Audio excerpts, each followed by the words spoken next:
In the evening, we are dancing with the dusk, and in the daytime, we are basking in the warmth of the sun. So it's interesting. I tried to keep all of my sermons a little shorter this year, but for some reason, Kol Nidrei ended up being the longest, when we actually are really dealing with being here much longer outside than the sun would allow. Remember when we all used to be afraid that someone would come and shoot us all up? Last year, we were doing everything we could for security, and we were trying to figure out how to reinforce our buildings so that nobody would come shoot us.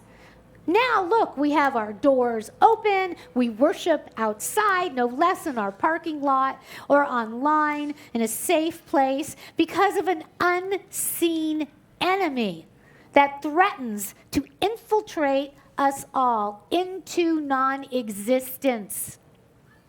This is nothing new to us. We have faced adversity, and we have made it back time and again out of the darkness and into the light time and time again. How? Because God is with us, even when feeling him not. And because as a people, we do not let fear overcome us. We don't let fear derail our existence, our lives, and our hope. So we cannot do it now.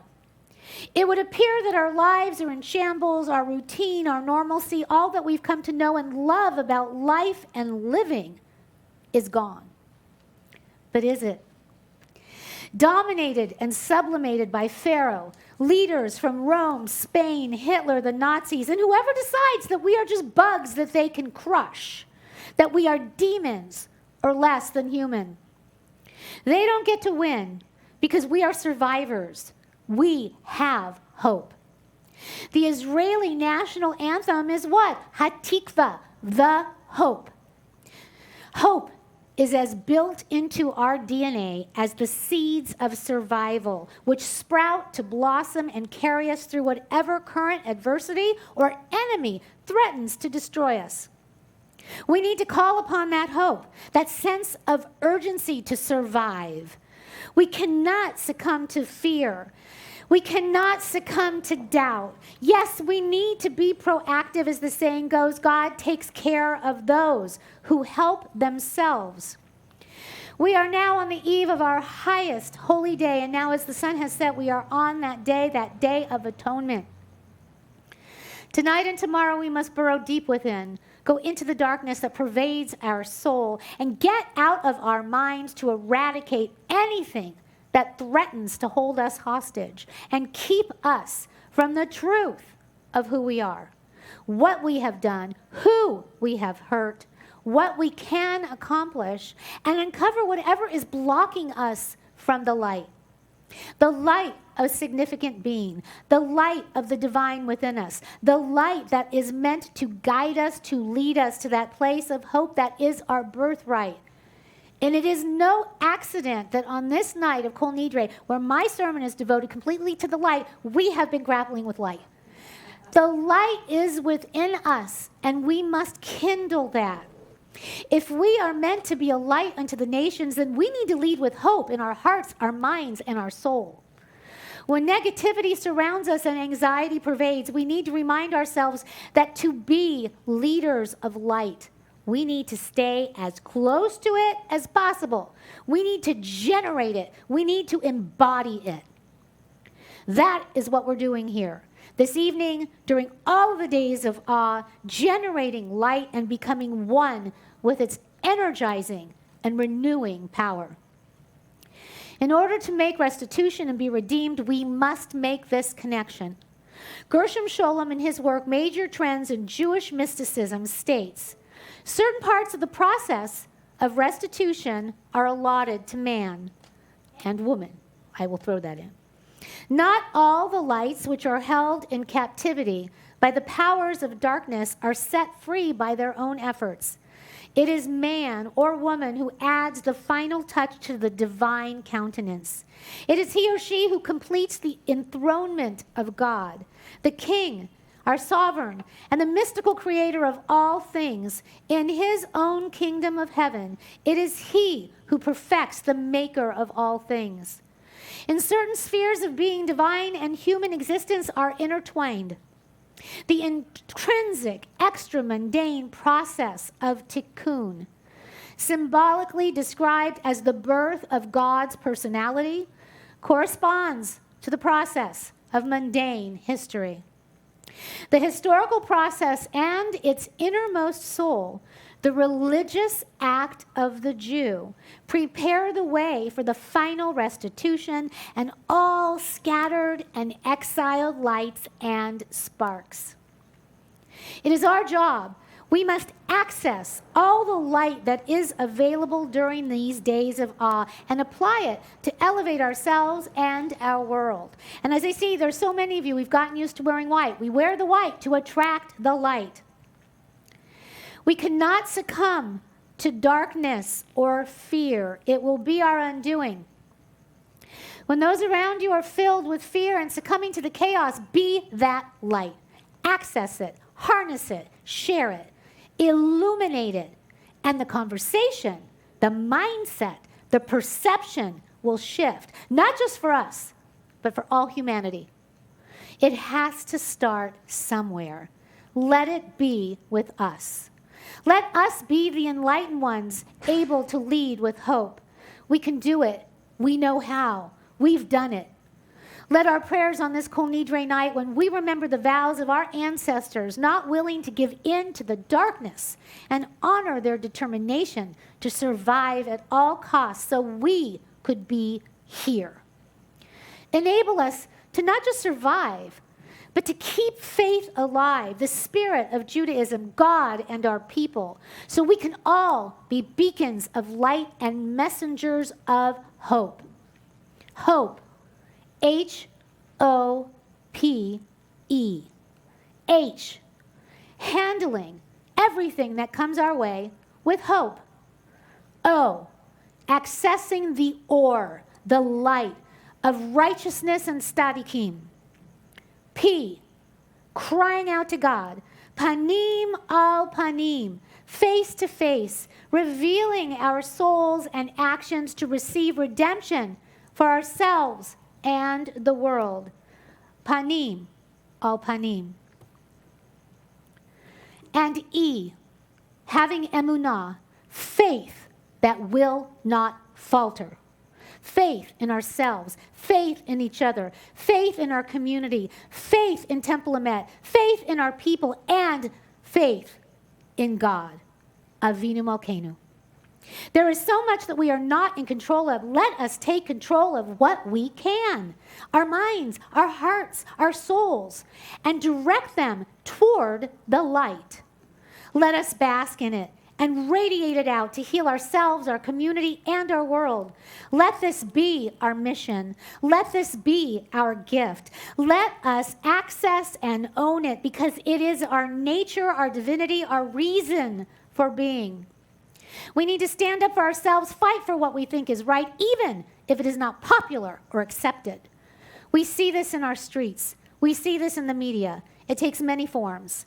There is a type of COVID craziness that coincides with the anxiety and the fear that pervades when we do not know what the outcome may be. Whether or not the virus will get us, who will live, and who will die. But here again, we are not unfamiliar with this. Our Rosh Hashanah prayer is all about it. Now, more than ever, this is what the pandemic affords us, a real-life look into the harsh truth that we are not in charge. We plead during these Yamim Noraim to be written and sealed for life. Even in our own community that is primarily over the age of 65, it has been mostly the younger ones who have sadly most recently passed. Dwayne Roquet, Judy Yerman, Matt Schwartzer, Susie Abramowitz, Rabbi Gary Spiro, all younger than the median age of our community. When you least expect it, a life will be lost and a life will be spared. We cannot control it. We cannot will it to be otherwise. And this pandemic has proven this. Why does one family lose several to the virus and others none? How does a person who has never left their house, as one 55-year-old I know of, succumb to the virus and die, while others who go to pool parties, social gatherings, violating all of the guidelines, not wearing masks, they live? In some cases, there's absolutely no rhyme or reason. Of all our four services, this is the time we must come down hard on the truth and face the inevitable. In the face of disaster, in the face of unbelievable horror and atrocity as our brethren have endured, most particularly on this night of Kol Nidrei, we need to face facts. We need to surrender to the Almighty, Avinu Malkeinu, and throw ourselves on His mercy for ultimate and complete redemption. The very survival of humanity and our world depends on it.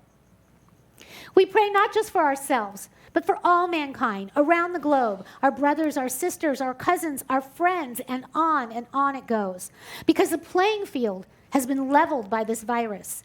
Our political and social norms have been turned upside down so that maybe, just maybe, we will open up our eyes and truly see, and not only listen, but hear that still small voice inside of us, or the glaring noise in our head blasting like the shofar for us to wake up and do things differently. Now, we've always done this at Temple Emet. As a people, as a country, as a society, and a global humanity, we must all arise from our fear and go forward with faith, emunah, and hope.